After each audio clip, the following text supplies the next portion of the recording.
Hey folks, Jonathan here. Working on our rat rod engine. I grabbed the forklift and brought it up here, and this is the one I decided to use. This is the one that's already cut off, and motor's just a little bit cleaner and stuff in it, but not too many differences. The only differences I've noticed on it from the other one is this one has only got a manual shut off for the injector pump, and this one, or the other one's got an electronic and a manual. And this one does not have an oil cooler, which is lines that run on an adapter between your filter and your housing to run to the oil cooler. What we're going to do is go ahead and start it up, and then let it run a little while, make sure everything's good with it, and then we're going to go ahead and pull the turbo off of the 3116 and start building an adapter to put it on there. And I'll show everyone how to turn the fuel up on one of these CAV pumps, and they're pretty simple, so show you more. Alright, we got her started up here if you can hear me, and gonna let it run a little bit.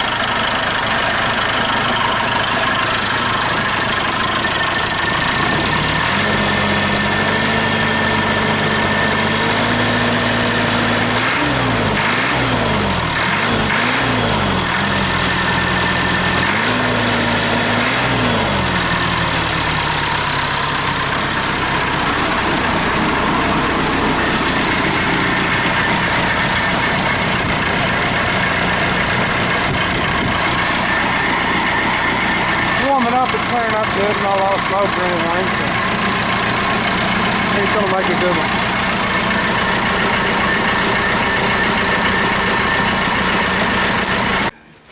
one. Okay folks, we let this thing run for a while and warm up. She's running good, no problems with it.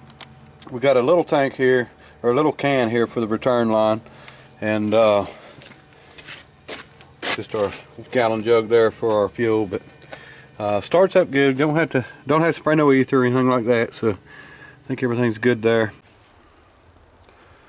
Okay folks, here's our 3116 engine. This is actually the one I took out of the 94 top kick I've got, and put the DT466 back in. But here's the turbo we're going to use. It was a good turbo, so shouldn't have any trouble, and it's been taped up. I see where our diaphragm for our wastegate's bent, so we're going to have to swap that out, but I've got another one. But we're going to pull this off and see if we can't make some kind of an adapter to adapt this to that manifold. And we're going to have to, of course, have to run the oil pressure to it and run a return out of it back into the block. So we will get this off and get to work on it. Show you more.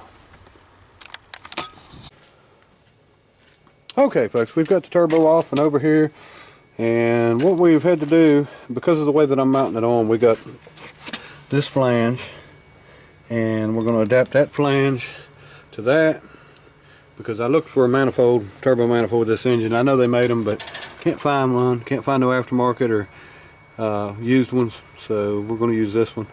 And reclocked the turbo, actually loosened it up here and turned it so our return would still be on bottom and our pressure would still come in the top. We have to do a little finagling with our rod that's running to our wastegate. And this rod, if you notice, is not adjustable anyway, so they didn't have an adjustable wastegate. We've got to do something about that. Like I said, it's bent up anyway, so we're going to change it out, and then we're going to make this adjustable somehow, so we can at least just adjust the boost on it. And this is really not that big of a turbo. I mean, it's pretty small. You can see the intake size on it, and well, that's the intake for it, but the intake going from here to the actual intake of the engine.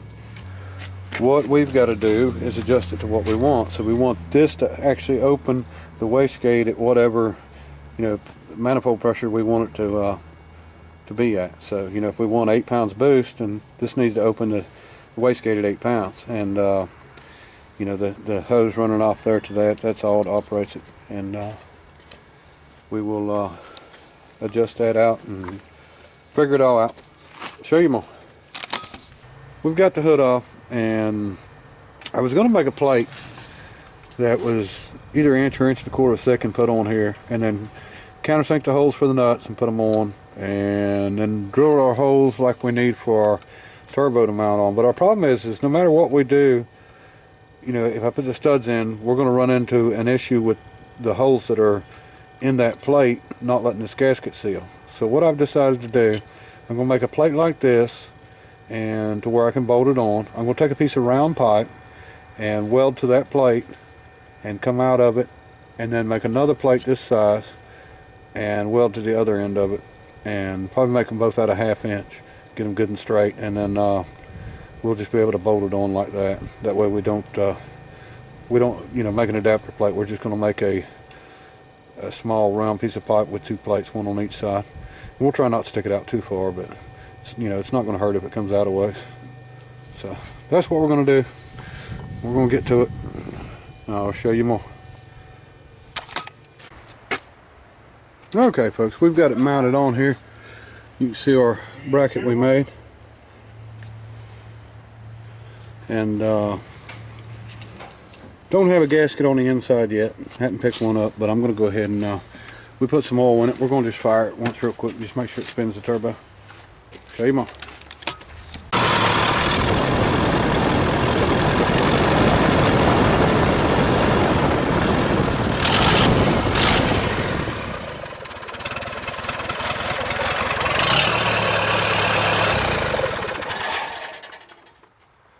Alright, we got a heck of an exhaust leak back here at this flange with no gasket on it, but we'll get that taken care of, and everything else should be okay. We have to work on the pressure from the oil system. We're going to have to get from the other side, and then the return, which will probably run out of here. Well, I know we're going to run out of there, but we're probably going to run it down in to where this mount is, and you just want to make sure that there's no pressure, which I'm sure we can find somewhere to put it. It'd be no problem. And then we'll figure out our wastegate and go ahead and get the hoses hooked up on it. Try it out and see how it does. Alright, bye. Okay folks, I'm going to try to simplify this and show you how it works. Your exhaust comes out, turns the impeller on this side, which you can see, which spins this one, which is what creates boost. Now, how the boost is controlled is it pressurizes through this hose to our wastegate actuator and operates our wastegate. Now the wastegate, all that is a bypass. When your exhaust comes in, you know, it would normally spin the impeller, but instead of spinning it when you get to the boost you need, it actually lets the exhaust bypass, and that's what this hole is at the bottom. Lets it come out there, and that's what keeps you from over boosting. And it has nothing to do with the speed of the spinning or anything like that. You hear some people talk about that. It actually has to do with just the pressure that's in here, and that's how it works. It pressurizes it. When it pressurizes the wastegate actuator, it actually pushes, opens up the wastegate, and lets the exhaust bypass. So it's a real simple system. This one, oil in, oil out, and you know, it'd be oil pressure, of course. And then some of them are actually water cooled. I've messed with years back, but which would be just a heater hose running through it. But this is it, and we're going to go ahead and tomorrow get it, hopefully get it hooked up, and where it'll be able to make some boost and see what it does. But that's it. Till tomorrow. Bye.